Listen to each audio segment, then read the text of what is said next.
नमस्कार, मी श्रद्धा प्रधान। आज मी CKP special पदार्थ नेनावं बनवत आहे। आजच्या दिवशी म्हणजे हरताळकेच्या आदल्या दिवशी आमच्या CKP लोकांकडे नेनावं हा पदार्थ बनवला जातो। श्रावण महिन्यामध्ये 4ही शुक्रवार आम्ही जिवती मातेची पूजा करतो आणि त्या जिवती मातेसाठी जो नारळ ठेवलेला असतो ओटी पित्यर्थ, त्या नारळाच्या दुधापासून हा पदार्थ बनवला जातो। आणि आजच्या दिवशी या पदार्थाला खूप महत्त्व आहे आणि आजच्या दिवसाला आम्ही डाटा असा हा शब्द आहे म्हणून डाटा म्हणून म्हणतो, म्हणून त्या दिवशी हा पदार्थ करायचा असतो आणि खायचा असतो नैवेद्य दाखवून, आणि उद्या हरताळकेचा उपवास करायचा असतो। म्हणून हा CKP लोकांच्या आज घरोघरी हा पदार्थ, प्रत्येक घरोघरी हा पदार्थ आज तयार होणार आहे। तर ह्याचं मी तुम्हाला साहित्य दाखवते। जिवतीच्या ठेवलेल्या नारळापासून हे नारळाचं दूध आहे ना, मी काढून घेतलेलं आहे आणि चोथा काढून टाकला नाही, आणि चोथा काढून टाकला तर त्या नारळाच्या नारळाचं सगळं महत्त्व निघून जाईल, म्हणून हे पूर्ण मी घेतलेलं आहे तसंच वाटून बारीक। आणि हे 1 वाटी बेसन आहे, अर्धा वाटी गव्हाचं पीठ आहे, हे तूप घेतलेलं आहे, हे आपल्याला लागेल तसं घालायचं आहे। या वाटीने थोडी मोठी वाटी हा गूळ घेतलेला आहे, आणखीन ही वेलची पावडर आहे, हे बदाम आणि काजू पिस्ता याची हे तुकडे करून घेतलेले आहेत, बारीक क्रश आहे हा, आणि हे जायफळ आपल्याला थोड्या वेळाने होईल तेव्हा किसून हे करायचं आहे, त्याच्यामध्ये टाकायचं आहे। तर आता मी तुम्हाला दाखवते हा पदार्थ कसा तयार करायचा तो। आता हे पातेलं आपल्या ह्याच्यामध्ये आपल्याला थोडं तूप घालून घ्यायचं आहे। तूप एकदम घालायचं नाही, थोडं थोडं तूप घालायचं, लागेल तसं तूप घालायचं।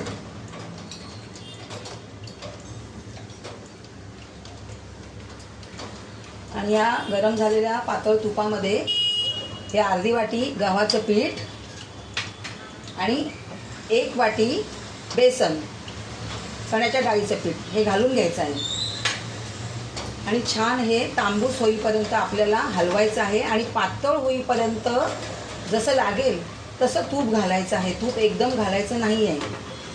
हा पदार्थ खूप चविष्ट लागतो आणि हा करायला पण खूप सोपा आहे, खूप काही कठीण नाही आहे। आणि आमच्या लोकांकडे आज हा पदार्थ प्रत्येक घरोघरी बनवला जाणार आहे, कुठल्या घरामध्ये बनणार नाही असं होणार नाही, आणि सगळ्यांना हा पदार्थ खूप आवडतो। पारंपरिक पदार्थ आहे हा। या पदार्थाला नाव नसल्यामुळे त्याला नेनावं म्हणतात, म्हणजे ज्या पदार्थाला नाव नाही ते नेनावे, असा या पदार्थाचा विशेष महत्त्व आहे। तर तुम्ही पाहू शकता, आता मी पीठ छान तांबूस होईपर्यंत भाजणार आहे। तुम्ही पाहू शकता पीठ छान पातळ तूप घालून आता मी भाजून घेत आहे, पण अजून त्याला रंग यायला अजून अवकाश आहे। थोड्या वेळाने त्याला छान असा तांबूस रंग आला तर मग बाकीची जिन्नसं घालायची आहेत। तुम्ही पाहू शकता आता आपलं हे पीठ छान तांबूस भाजून झालेलं आहे, रंग पण छान आलेला आहे, याला तांबूस कलर छान आलेला आहे आणि सुगंध पण अगदी खूप सुंदर सुटलेला आहे। तर आता आपल्याला ह्याच्यामध्ये हे नारळाचं काढलेलं दूध ह्याच्यामध्ये आपल्याला आता हे टाकायचं आहे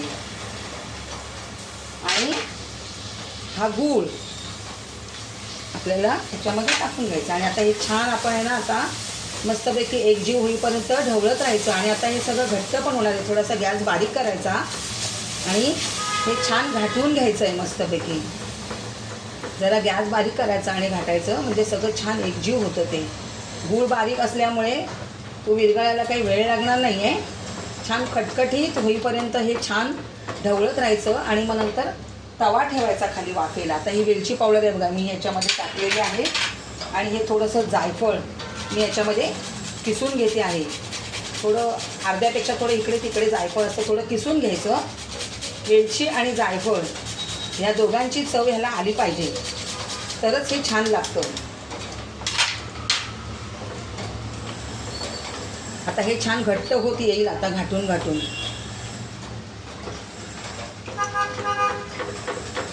लहानपणापासून आजी, आई आणि लग्न झाल्यानंतर सासूबाई असा सगळ्यांकडून पाहून घेतलेला हा पदार्थ आहे आणि प्रत्येक घरोघरी हा पदार्थ तयार होतो। हा पारंपरिक पदार्थ आहे, कुठल्या सुगरणीने केला होता प्राचीन काळी माहीत नाही हा पदार्थ, तिला नाव जमलं नाही ह्या पदार्थाला काय नाव द्यावं, म्हणून तिने ह्या पदार्थाला नेनावं हे नाव दिलेलं आहे. खूप खरपूस होतो हा पदार्थ आणि स्वादिष्ट होतो आणि हा खायलासुद्धा खूप छान लागतो. आता जेव्हा मी हा वाफेला ठेवीन ना तव्यावर, तेव्हा ह्याला थोडंसं साईडनी परत तूप हे करायचं आणि हे ताटाला पण मी तूप लावून घेतलेलं आहे. नंतर ह्याच्यामध्ये हे थापून घ्यायचं आहे आणि नंतर त्या थंड होतील ना तेव्हा त्याच्या वड्या पाडायच्या. आता मी थोडंसं हे तव्यावरती ठेवते आहे वाफ द्यायला. आता तुम्ही पाहू शकता आपल्या नेनाव्याला आता मस्तपैकी वाफ आलेली आहे. आणि आता आपल्याला आता ह्याच्या ताटामध्ये सेट करून ह्याच्या वड्या पाडायच्या आहेत. आपल्याला आता मी या ताटामध्ये सेट करणार आहे. तुम्ही पाहू शकता या ताटाला मी तूप लावून घेतलं होतं. आता ह्याच्यामध्ये हे सगळं मी असं छान सेट करत आहे. थंडगार झालं का ह्याच्या वड्या पाडायच्या. रंग बघा किती छान आला आहे, खूप छान रंग येतो याचा. पीठ छान भाजायचं तुपामध्ये, कच्चं ठेवायचं नाही, मग रंग छान येणारच. खूप गरम गरम आहे, वाफ पण छान आलेली आहे. कोणाकोणाला वड्या पाडायच्या नसल्यानं तर ते लोक असंच वाटीमध्ये घेतात, याच्यामध्ये ड्रायफ्रूट्स टाकून देतात आणि मग नंतर वाटीमध्ये घेऊन असंच खातात. पण आम्ही वड्या पाडतो. जर वड्या पाडलं का ते छान वाटतं ना, नंतर खटखटी त्याच्या वड्या पाडायच्या छान. थंड झालं का वड्या पडतात मस्तपैकी. आणि त्याच्यावरती असं थोडंसं ड्रायफ्रूट्स सजवायचं, छान दिसतं सगळं. CKP स्पेशल पदार्थ नेनावं असं केलं पाहिलं ना तुम्हाला पण आवडेल. तुम्ही पण करून बघा. पारंपरिक पदार्थ आहे हा, पौष्टिक असतो, छान लागतो.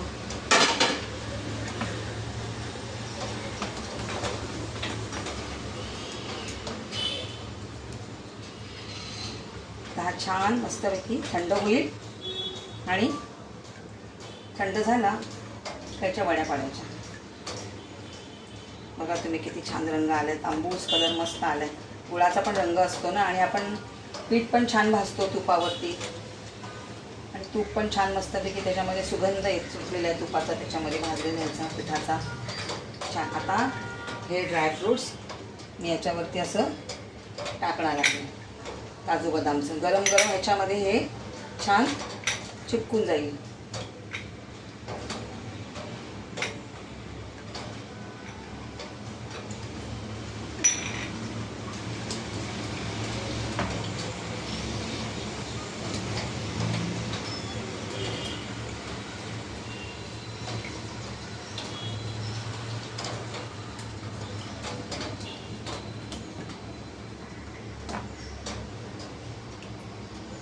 पहा पारंपरिक CKP पदार्थ नेनावं.